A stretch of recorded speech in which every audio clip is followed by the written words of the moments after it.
Just look at these gorgeous crackly layers of an Egyptian Feteer, which are stuffed silly with two kinds of cheeses, vegetables, and then my favorite cured, heavily seasoned beef or basturma. And this beautiful pie was one of the first things that I discovered when I moved back to Dubai after 9 years of living away in the US, and it was one of the reasons that I fell in love with the city all over again.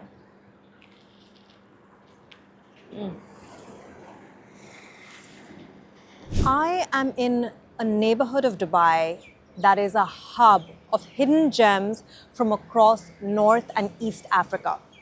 Now, a lot of people who are living in Dubai, and definitely tourists, would not have heard of this neighborhood before. I call it Abu Hail, but technically on Google Maps, it is Hor Al Anz East. And it's one of those really raw and real neighborhoods. It's the kind of place you come to if you just want to feel a little bit grounded, like you're done with all of the glitz, glam, the fancy side of town. You're like, where's the real city? And you just want to peel back some layers. This is one of those neighborhoods that does just that. It's kind of like at night an Arab boys club situation. I feel like if I roll in here at night, you have a lot of football games playing in the shisha restaurants around here. The guys driving up in their cars to get takeouts of, comfort food. And it's just got that very street, laid-back sort of vibe. So if you want a different side of Dubai, this is one of those places to check out. Now, like I said, this is a hub of restaurants from across different parts of North and East Africa, specifically Ethiopia, a lot of Egypt, Sudan, and some of Morocco. And by the end of this video, I'm going to show you some of my favorite spots as well as which dishes I order when I come here. And one of them is a Sudanese kebab that I am completely addicted to. So stick around till the end of this episode because I'm going to show you all of that and more. The beauty of this dough is that it's a heavily greased dough, and that's what makes it so stretchy. It's like a laminated dough almost. And the Egyptians really know how to stretch this dough. You layer it up. It's very similar to a Malaysian roti if you've had that, like the Malaysian roti paratha. They stretch it in a very similar way, and then he reinforces the base of the dough. And then you can go wild with toppings. Cream cheese, Lebanese, sweet, savory. Anything goes. It's the ultimate comfort food. Just look at that pastry. So from all of the different possible options for Feteer, the one that I always go to over the years is the savory one with the basturma, which is a type of cured, very salted, strongly seasoned beef, and you find it all over the region. And I'm gonna get some roomy cheese, again, a really sour, salty cheese, some mozzarella, some veggies, so it's gonna have a little bit of crunch, and that is my go-to Feteer fix. Have a hug. Okay, great, that's for me. Amazing. Just gonna deflate it. Cut it up.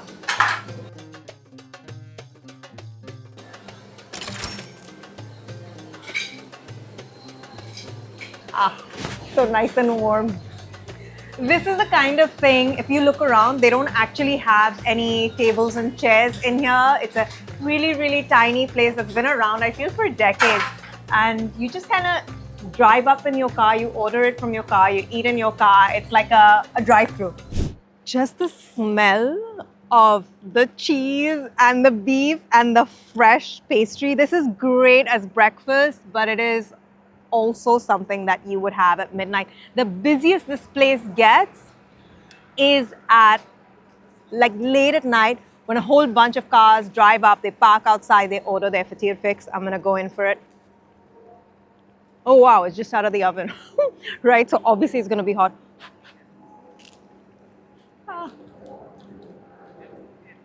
It's so hot.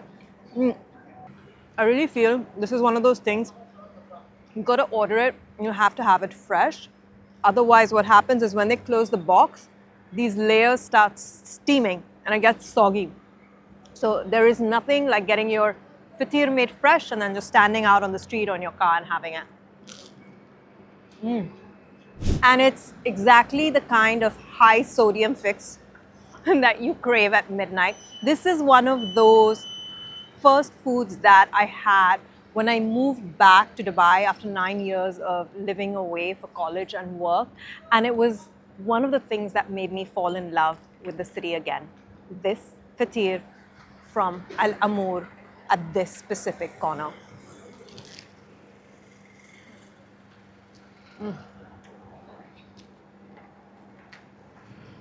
It's exactly as good as the first time I tried it. So good. I like the crunchy salt. Oh, it's so crunchy. You do not get that crunch if you have waited around to eat it. You have to eat it when it's fresh. Another really popular one, the first one that I had, the first type of filling that I ever had was Kraft cheese and honey. And all your fingers, everything gets sticky with the cheese and the honey. It is so decadent. Another really great way to either start or end your day.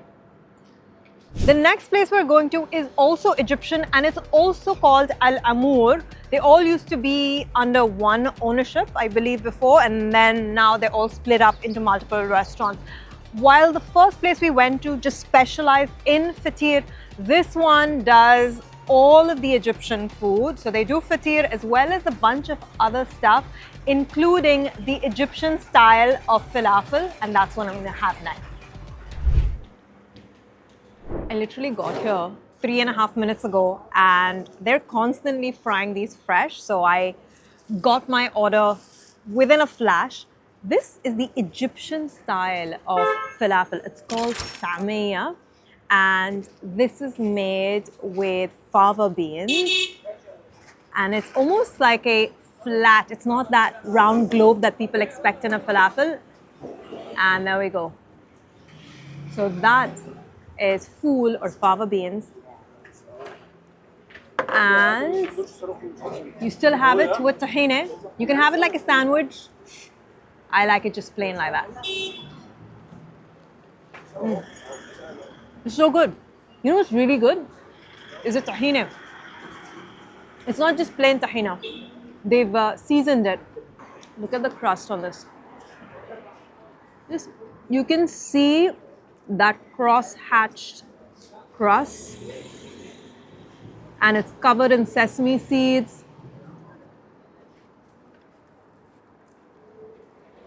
That is one heck of a crunchy, crackly crust. But the star, even more than the falafel, is this tahine. And they've done a really good job. It's so crunchy, not greasy. Sometimes tamaya can get a little bit greasy. Not this one. They've done a really, really good job. Let me show you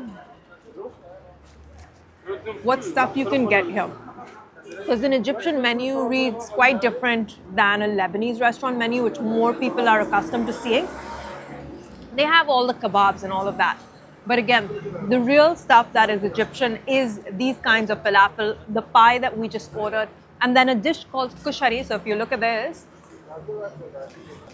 kushari is basically a mix of rice, lentils, chickpeas, elbow macaroni, spaghetti, deep fried onions, all in one bowl. If I get that now, I'm going to be blown out for the rest of the tour. So I am not ordering that now. But this is actually one of the best things you can get, and vegetarian friendly as well. I feel a lot of Egyptian dishes are actually quite friendly when it comes to being vegetarian. I'm going to get another dish which is not vegetarian. It's called hawawashi and it's being made fresh right now. This is another Egyptian dish that I love. It's called hawawashi, which sounds a little bit like a tongue twister. It's hawawashi.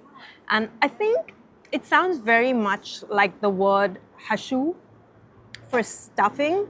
And it's kind of like a stuffed bread. If you've had a Lebanese style arayes, it's the same concept. So it's meat stuffed into a bread pocket. There you go.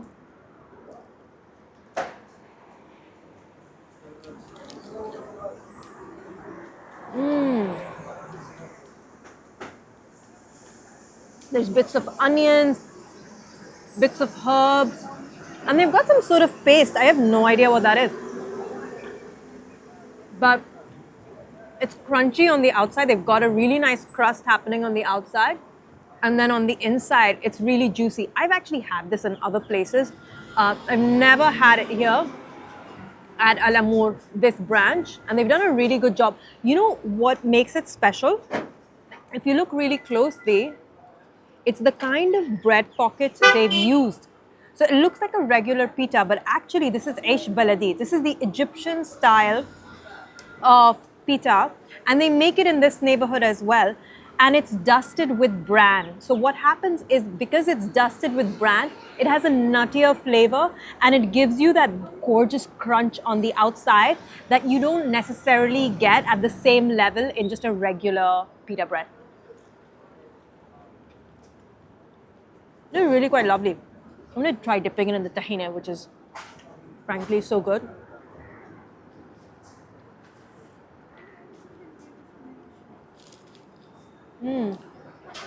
Yes. Whether plain, whether dipped in tahine, I could even imagine dipping it in one of their spicy tomato sauces, which the Egyptians do very well. All of this, all of the Egyptian stuff, straight up good comfort food. Like, this is not bland meat. It's actually got a little bit of heat. It's not just black pepper. Like, they've got baharat, the mixed spices happening in there. Super flavorful. I've literally just scratched the surface of Egyptian food. There is so much in this menu. I'm having so much FOMO. There's dishes like mumbar, kushari, mulakhiya. If it all sounds like Greek to you and you want me to do a video just getting into all of the different kinds of Egyptian specialties you could order at an Egyptian restaurant, drop me a comment, because I will consider doing another more focused deep dive into just Egyptian food. I'm now going to head over to my favorite Ethiopian restaurant in the neighborhood, but I just realized I forgot to mention both Egyptian places are cash only, so make sure you have a few notes in your wallet before you hit them up. I know we said we were going to go for Ethiopian next, but I was just craving a hot cup of chai, and this neighborhood is full of little cafeterias. So I just drove up to the nearest one I could see. It's called Tea and Treats Cafe, and I got a solid cup of ginger karak chai. And what I like is that he could do a cup of chai which was light on sugar. Not many places can do that. They make it so sweet and so, like, it's just too much of everything. This was the perfect cup of chai, but you know what the best part was? Was the view on the other side, which is this really kitted out salon right in front of Gents Salon with the most epic hairstyles. So if you're looking for something to just shake up your look, you know where to come. The Ethiopian restaurant I'm going to enter right now is one of the OG Ethiopian spots in town. It's called Al Habasha, and I've actually done an entire video on it before where I only focused on Ethiopian vegan food.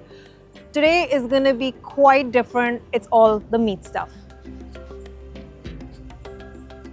This is the traditional Ethiopian bread, and it always confuses non-Ethiopians who've never had Ethiopian food before. They're like, why is this cloth on the plate? Are they going to pick it up before they serve? This is the bread, and this is the vessel that you use to scoop up all of the stews and the meats and the veggies that get served. And it's very much a communal meal. So the name of the bread is called injera, and it's completely gluten-free because it's made with a gluten-free grain called teff, which is one of the most ancient grains in the world. And Ethiopia is the one primarily that produces this special grain. Now, this is a fermented bread, and it doesn't ferment quite the same way in Dubai as it does back in Ethiopia. So most of the Ethiopian restaurants get it made in Ethiopia and they fly it over regularly. And the second it hits the table, you get that sour funk of that fermentation. It hits you right away. And you can see very close, when you look close to the bread, you can see it's got that sort of almost like a honeycomb structure all through the bread, which is showing you it's that porous, fermented, textured sort of bread. And it's perfect because all of those little craters will pick up the pools of the gravy that get put on the top. Oh my God, the aroma is amazing. So this is made with beef, right? Yes.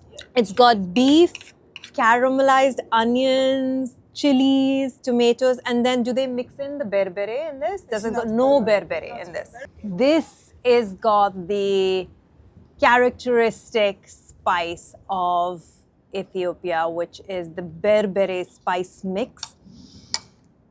And it's what's giving that rich red color to the gravy. This is tiksakush, which is a lamb shank stew. So I just asked for some aib, which is the Ethiopian style of cottage cheese, and it helps to cool down from the spicy berbere. And this berbere, so it's a powder that gets cooked and cooked and cooked and cooked with caramelizing onions, and that's what gives that really chunky stew texture. Typically, the dish that everyone has is doro wat, which is the national dish of Ethiopia. It is the chicken stew that comes with the chicken and a whole boiled egg. And that is why I've switched it up today and I got the one with the lamb shank. There are many different kinds of wats or many different kinds of stews, and the one with the lamb shank was what I was craving today. So here you go, you just break it up. Now, I have washed my hands before this meal, and you have to. I've never seen anyone do this with a fork and knife or like fudge around with the cutlery, which is why it's perfect for Ditch the Silver. You just grab this injera, and the injera doesn't need to be hot. Like, this is literally room temperature. In fact, it's kind of almost cool to the touch. And then you use that to scoop up this juicy, chunky gravy. Look at that. And the aroma, it's like this pungent aroma that it tickles your nose even before it's come to your mouth, you know? Wow, that is a well-cooked lamb shank. Look at that. So I'm just gonna turn that over so you can see the lamb just kind of falling off. Very beautifully done lamb shank, indeed.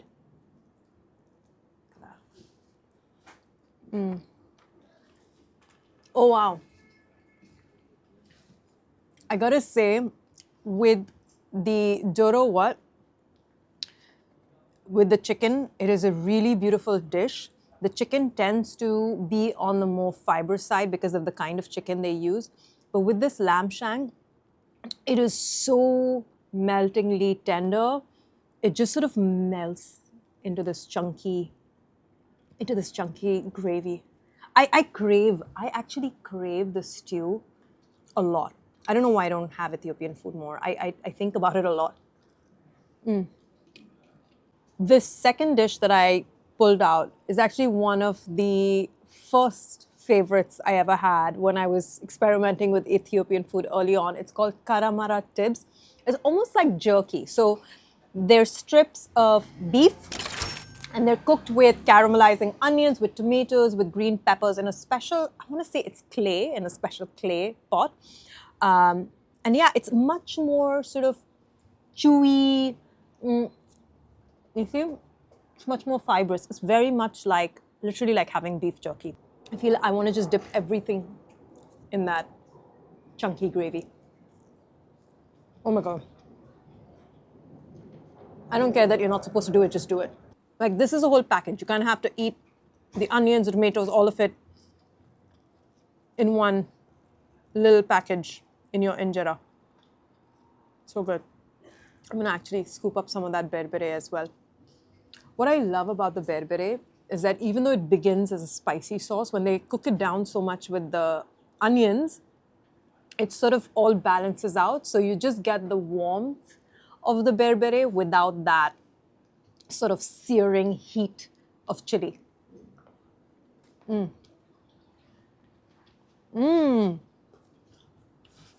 sure you're not supposed to do it, but that tips dipped into the berbere, into the what? Into the juicy gravy of the siksakush is so good. I am also gonna add some of the aib, which is the cottage cheese. And this is for people who might find the whole situation a little bit spicy. I don't, I just like the sourness of the aib against the meat. It's just such a beautiful combination. There we go. I am not going to get any awards for the least messiest hand. Your hands are not supposed to get messy while you eat this. The bread is supposed to protect you from the juicy stew, but I have done a horrible job. I have to be totally honest. This siksakush, this juicy lamb shank, has completely overshadowed my beloved karamara tips. It doesn't stand a chance. Like, if you had to just, first of all, you shouldn't come here and just order one dish. You shouldn't even just order 2 dishes. You should order a lot of stuff on the menu. But if you had to just pick one dish because you're doing a tour and you're like me hitting up a whole bunch of places in the neighborhood, this lamb stew, this is the one you got to go for. We've done Egyptian, we've tried Ethiopian, we still have my favorite Sudanese style kebab, and then we have Moroccan, which is where we're gonna hit up next because they do the best green tea and I need some digestion. But if you're enjoying watching this video, you know what to do, right? Gotta hit that like, smash the subscribe, drop me a comment.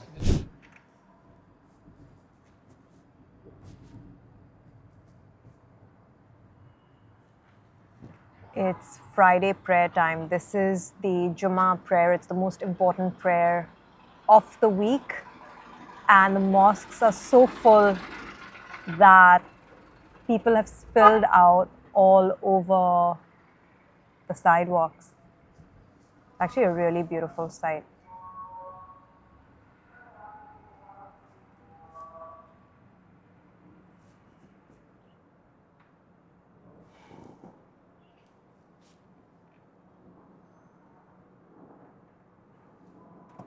All the traffic has come to a standstill because everyone's just finished their prayer, they're folding their prayer mats and walking back to wherever they're walking back to.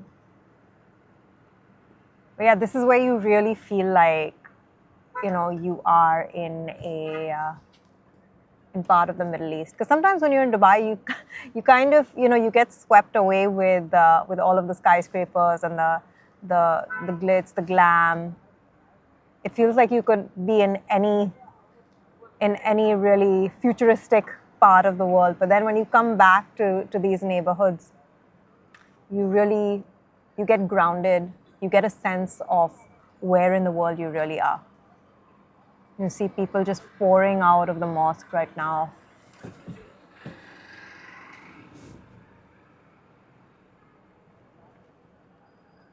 And I love that you're seeing people from all different walks of life, you know, the delivery guys, servers, the men who are the ones cleaning the roads, everyone at all levels, you know.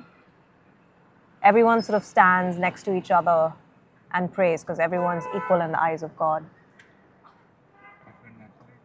Different nationalities, yeah, you see so many different cultures out here. This is what I love about this city. And I feel you can really glimpse it in that very palpable way, in the most humble way right here. What I can also sense in a very palpable way is that the guy in front of me is actually not in his car. He's just parked his car in the middle of the road. Which I would be sympathetic to because it was prayer time and he probably didn't get any parking and he's just wanted to pray on time. So, you know what? That is okay. I will just weave my way around him. The energy here is so real. Like, it's raw, it's real. I love this. Especially people who move to Dubai. You know, I hear this a lot where people say we moved to Dubai. We can't get a sense, like we're still trying to get our bearings. And I feel places like this and experiences like this really help you get your bearings. They really make you feel grounded. We just parked right outside our next Moroccan stop, and clearly I haven't been back here in a while because they've built a whole little playground. And I just think this is what we need more of in Old Dubai, you know, these tiny little community spaces. We don't have enough of this, I feel, on this side of town. And I just love that they've done this here, because you know what you can do? You can get your tiny little kid for that Ethiopian meal, which is very hands-on. They do not spicy stuff as well. And it's such a vibrant meal where you can just dig in with your fingers, and then you can come here and veg out in the playground while they run around. I mean, this is pretty cool. I gotta say, this is really cool. I'm just looking around and I've realized how many new places have popped up. So we are focusing on African spots for this specific episode, but when you look around the neighborhood, there is so much more. There's Yemeni places, I've seen Palestinian places, there's Indian places. I mean, it's really quite a hot spot if you love your food. I'm at a place called Bab Shoen, which is tucked away in a little corner of the neighborhood. And I'm just here for a very light snack. I'm gonna get my super sweet Moroccan mint tea. It's a green tea. And some svenge. Now, svenge is essentially a Moroccan style donut, super puffy donut. This is like street food essentially. And I feel like just doing this is a little bit of an injustice to Moroccan food, but I'll be honest with you, one of my favorite Moroccan restaurants in the neighborhood switched ownership, and it's not the same anymore. I'm still out looking. I've tried a bunch. And I really do feel like Moroccan food is one of the most incredible, diverse, flavorful. Like, I love the interplay between sweet and savory, but I just haven't found a place that really does justice to it. So I'm still looking. There are other places in other parts of Dubai, but specifically in this neighborhood, if you found one that you love, drop me a comment because I'm still looking. But for now, it's going to be my very refreshing mint tea. I needed this. I needed this green tea. And this donut. Now the donut this one is unsweetened because you already have your super sweet tea. Now I've seen different variations with powdered sugar and all of that, but I'm kind of glad they haven't added anything right now. And can you hear that? Like, this is the crunch you want.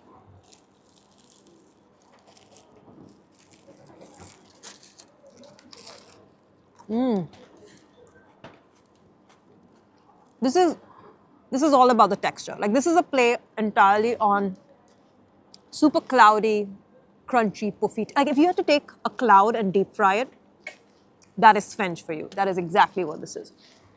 And it's just perfect. Like, this is a fantastic breakfast, actually. It's a really, really good breakfast.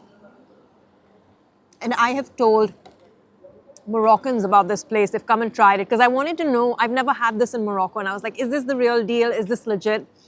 And I've had Moroccans reach out to me and be like, Bab Shoen, their Svenge is legit. Just because this is a deep fried cloud does not mean that it is a calorie-free dessert by any means. My fingers are so well moisturized with oil right now. So you should probably stop at just one. That's what I think. One is good. That Moroccan mint tea, it's so refreshing, so rejuvenating, the perfect mid-tour digestion. And now we're going to go to one of my favorite places. I saved the best for the last, which is Sudanese food. But one of the biggest selling points of this neighborhood is whether you look right or left, is just one after the other, restaurant after restaurant after restaurant. And I feel like every time I come back, there are more new restaurants in an already very dense neighborhood. You think, like, really? I mean, where could you get another restaurant? Like, where could you cram it in? But no, they will not just cram in one more, they will cram in 10 more. So my list exponentially increases literally every time I step in here. I can see a restaurant from Kerala, I can see a Yemeni place from here, I can see a Palestinian place up front. I mean, this is a food lover's dream. And a lot of this is super affordable. Like, none of these places are gourmet, really fancy. No, it's down to earth, just straight up simple stuff like this Sudanese place that we're gonna hit up. The Sudanese place is one of the newer additions in the neighborhood. And I'm so glad they opened up here because they have some of the best Sudanese dishes. I do think it is one of those underrated foods of the world. Like, Sudanese cuisine, I think, does not get celebrated the way it should be celebrated. And I'm so excited that we are going to round out this tour of the neighborhood with that food. Okay guys, we are here at our last stop. This is the grand finale, and I have saved Sudanese food for the last stop. This one is called Moroccan salad. Now, salad, don't confuse it with anything to do with salad. This is a pure meat dish, and I've not seen any other restaurant here that is serving this specialty from Sudan. The second you step into the restaurant, you actually see this specialty way of cooking meat. So it immediately catches your eye. It's so intriguing, and I can't wait to sit at the table and show you how it's made.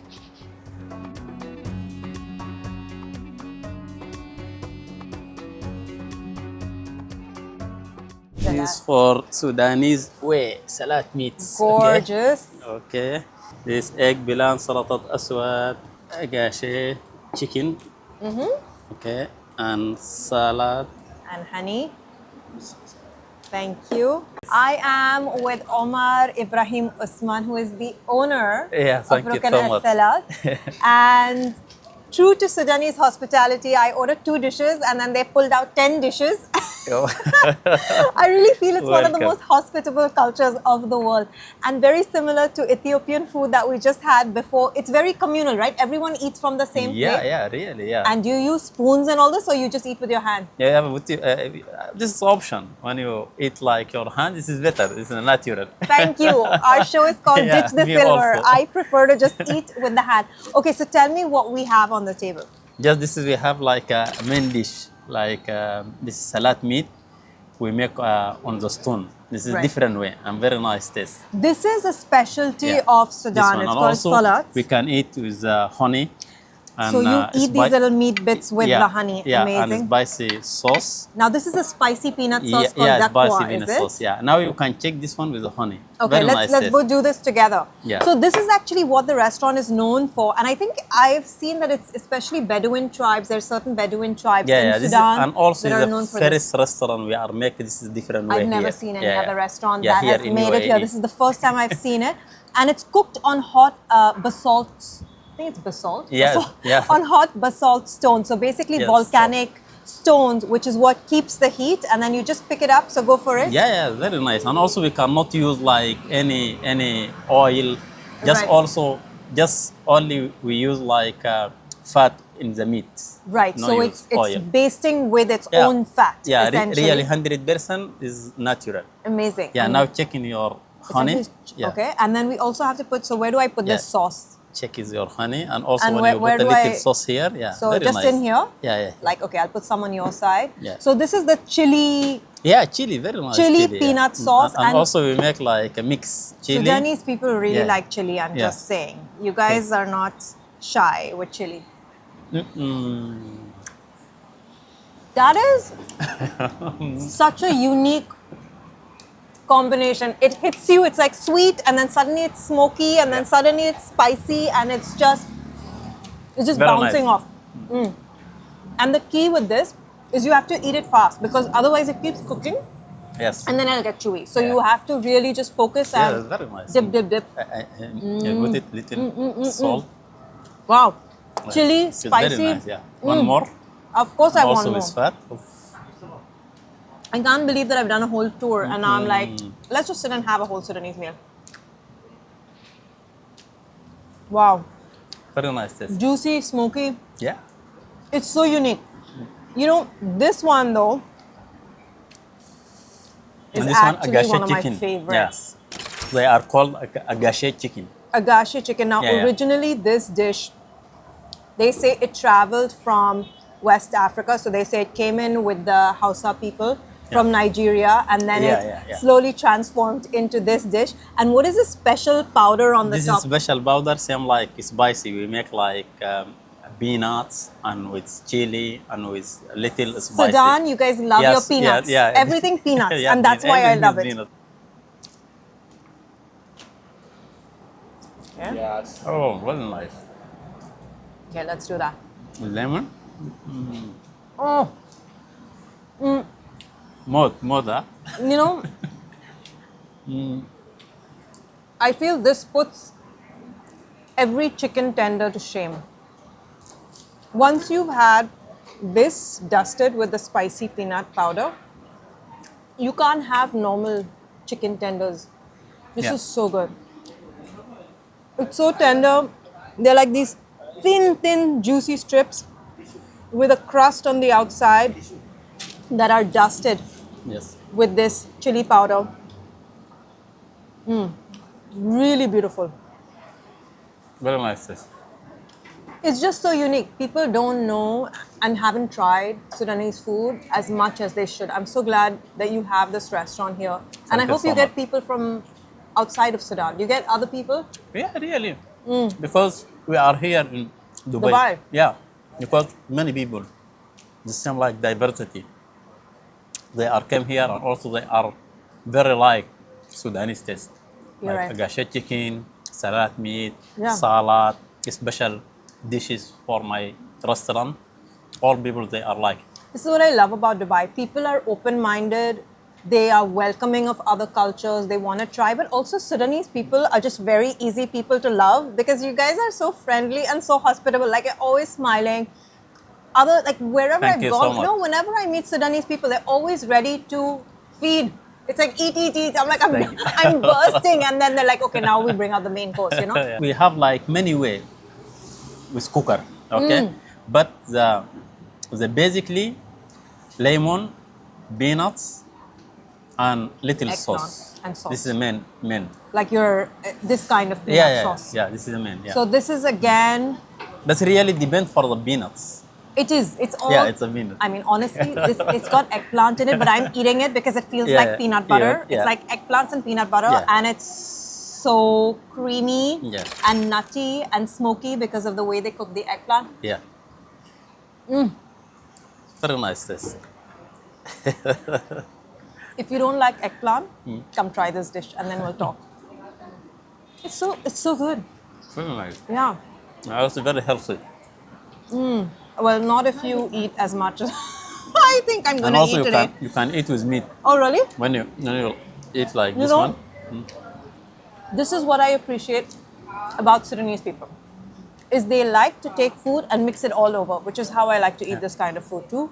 On with There's salad no also. shame in taking this dish and dipping it into this and then that. And With salad and honey and Oh, little see- sauce see and this. here, Did you like this one.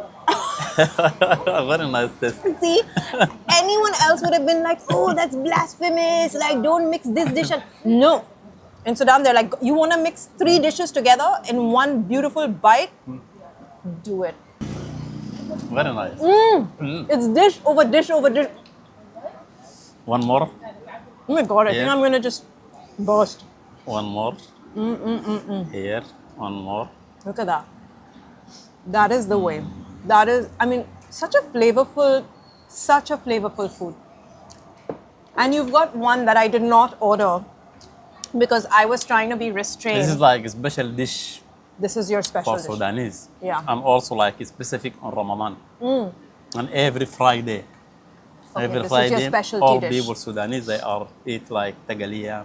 Tagalia? Mulahrob, asida. Right. Yeah, this is like depend every Friday, every event when we have event like married something, It's Right. a main dish. So whenever you Yeah, in have the a morning. big gathering, an Yeah, yeah. important Yeah, gathering, yeah, the you morning. have this. And so taglia is the meat stew, Yeah, it's a meat.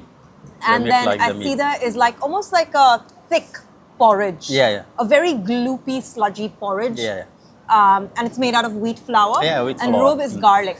yeah. Rob, Not garlic, yogurt. Yogurt, yeah. Robe is yogurt. And Okay, also go for it. we How do can we make like mix it? And Okay. also you eat like this one. With 2 fingers? Yeah, Okay. like this one. Okay. Here and here. Okay. Make a mix very nice. Okay. Ooh. Like this one. Huh? And then you have it with. So I noticed something when he was picking it up. I'm going to show it to you now. Watch closely, Check like okay? this one. By the way, I'm not going to do it And so also you delicate. can eat with a spoon. Okay, But look at that's this. better. This, can you see the stretchiness? Yeah. You know why this is there? This is Yeah, because you have okra. okra. They have like a dry okra. You have dried Yeah, okra like in dry there, okra. and that is why you've got that sticky texture. And when you put sauce, very nice. It's like chili, little sauce here. Here like sauce. Very They're not nice. shy about combining stuff. Wow. You see here? I'm going to have that yogurt on its own and just kind of taste it. This is a very interesting yogurt. It's like you've cooked the yogurt down. yeah, It's not yeah. just plain yogurt. Yeah, it's not yogurt pure. Just we make like yogurt and little powder for wheat, a little spicy, a little chili, and also we make something, and also we are cooker. You know, if you've had Very curry nice in taste. India, it's a little bit like curry, but Check a like very this different one. texture. Yeah, it's actually really lovely. Very nice. This is a really good place to come, yeah, during Ramadan and like, Yeah. all of this is kind of familiar in some way or form. When you get into asida and taglia and the robe, which is the yogurt, this is definitely, it's familiar flavors, but texturally it's quite different. Like if there's a challenge dish that I recommend you try, I say go for this. This one will push outside of your regular boundaries, but flavor-wise, you will be rewarded for doing just that. Very nice taste. I don't know how you're doing it with And 2 also, fingers. I when need you all put my like fingers. a little sauce, okay? I wish I had not eaten anything before. Yeah, eat more. This salad. I'm gonna die. Like, you know what I ate before this? Yeah. I ate, I can't even remember, what did we eat? We had Feteer, we had tameya, we had... Where you eat? all in the neighborhood, because we were doing a tour. Okay. Hawawashi from Egypt, we okay. had Svenj and Moroccan minty, we had Ethiopian food, Siksukush and all of that. And now here, so I'm like, my brain is just Eat this one. too good. Very nice. Oh my God. Please, let me serve you some of your amazing together. agash. One sauce here. I love agashi. But today Agashi. I'm thinking I'm loving the salat even more than the agashi. Yeah, salad is very nice. Okay. Let Salat. me take one. The correct pronunciation is salat. Thank you so much. Just saying is that the fat Very is nice what with is the fat. used, to cook the meat. Yeah. And the way to push it all down is with this incredibly refreshing hibiscus drink, karkade.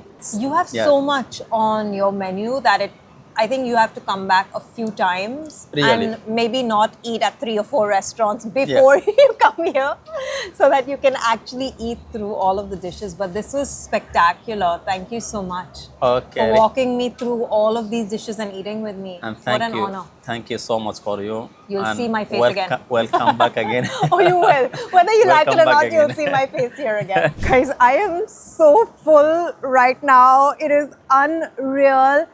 You can eat through Ethiopia, Egypt, Morocco, Sudan, right here in this neighborhood, Hor Al Anz East, which is not considered trendy by any of Dubai's standards. But if you want real, down-to-earth, humble experiences, this is the neighborhood you got to rock up to. And when you do, make sure you carry this list of restaurants. I have put them all into the description. Make sure you take that with you.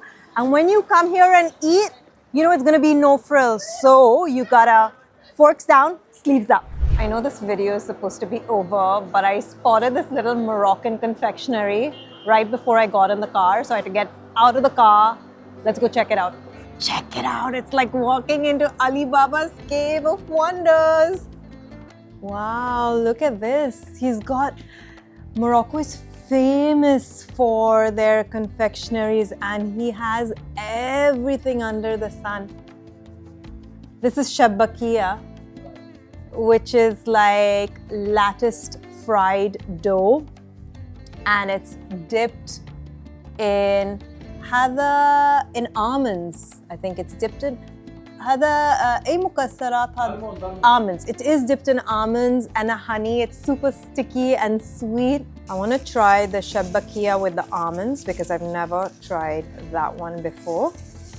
It's so sticky, it's like stuck to my glove. So let's get that guy. Look at it. Yeah. So we're gonna get this guy.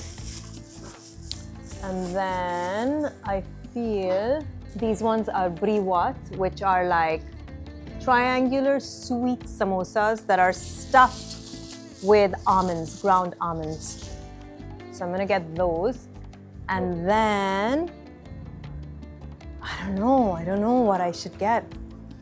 Another really famous Moroccan sweet is the ankles of the gazelle, keb el gazelle. See that? It's a lot of almond-based desserts. So this one is the ankle. I don't know how this looks like the ankle of a gazelle, but it's keb el gazelle. There we go. We gotta get that one too. I don't know if I want the jam ones. Maybe that looks like date paste. It all actually, even the chocolate ones, they're not chocolate. This is all date paste. Do you want a chocolate one? You want a chocolate one. Let me get. Okay, so Mustafa is going against tradition and is asking me to get something with chocolate. So let's get him a chocolate guy. Here we go. It's like chocolate bar, sandwiching nuts in the middle. That's beautiful. You know what looks really pretty is these guys. But I'm so stuffed, like that's gonna be a second round. You know how delicate these are. Look at that. But I think that's it. I think we are so good to go. Oh, this looks nice. You wanna try this one? This is chocolate with nuts. It's good. Chocolate and this together. Okay, this is another one for Mustafa, who needs his chocolate fix. He's been working hard today, behind the lens. Smells good. Let's pay and let's run away. Like, literally, now the tour is really over. It's over. Okay, this is my last and final tasting. I asked him inside, I was like, where's the best Moroccan restaurant in this neighborhood? And he was like, go to Ajman. The best place, supposedly, according to him, the best Moroccan place is in Ajman. This is where they're getting a lot of their sweets from, is from their branch in Ajman. So they have the main Hamdani restaurant, I guess, in Ajman, and this is where they're getting it from. I got the shabakia with the almonds. It's very sweet. I don't know whether it's orange blossom water. I think it's orange blossom water. There's some sort of essence which gives it a really delicate floral flavor. So even though I'm stuffed to the brim, if this was just plain sweet, it wouldn't have been so interesting, but it's actually interesting because of whatever floral essence they're using. Try your chocolate one. There's two, right? This is super sweet. They don't go easy. Just the same way as you have your Moroccan mint tea, you gotta have it super sweet. Like, you can't have it any other way. It's the same with their sweets. I'm gonna try the keb el ghazal. I'm gonna just break into, this is the ankle, I think, of the gazelle. And it's filled with almost like a marzipan-like paste.